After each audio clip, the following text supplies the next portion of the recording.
শিক্ষার্থীদের যৌক্তিক আন্দোলনের প্রেক্ষিতে নির্বাহী বিভাগ কোটা সংস্কারের ব্যাপারে যে সমাধান করেছে তাতে সকলের দাবির প্রতিফলন ঘটেছে বলে জানিয়েছে বরিশাল বিশ্ববিদ্যালয়ের শিক্ষার্থীরা। বিকেলে বরিশাল বিশ্ববিদ্যালয়ের একাডেমি ভবন চত্বরে অনুষ্ঠিত এক সংবাদ সম্মেলনে তারা জানান, দাবির প্রতিফলন ঘটায় ও বিশ্ববিদ্যালয় বন্ধ থাকায় এই মুহূর্তে তাদের কোনো কর্মসূচি নেই। তবে সারা দেশের শিক্ষার্থীদের মতামতের ভিত্তিতে পরবর্তী করণীয় নির্ধারণ করা হবে। এ সময় তারা বলেন, সন্ত্রাস ও সহিংসতার সাথে সাধারণ শিক্ষার্থীদের কোনো সম্পৃক্ততা নেই।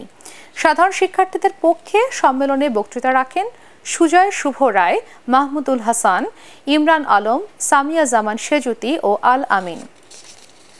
কোটা সংস্কারের দাবিতে যে আন্দোলন চলছিল, আন্দোলনরত শিক্ষার্থীরা মনে করে কোর্ট যে রায় দিয়েছে এবং তার পরিপ্রেক্ষিতে নির্বাহী বিভাগ যে প্রজ্ঞাপন দিয়েছে এটাতে শিক্ষার্থীদের দাবি দেওয়ার আসলে দিন শেষে আমরা মনে করি প্রতিফলন ঘটেছে।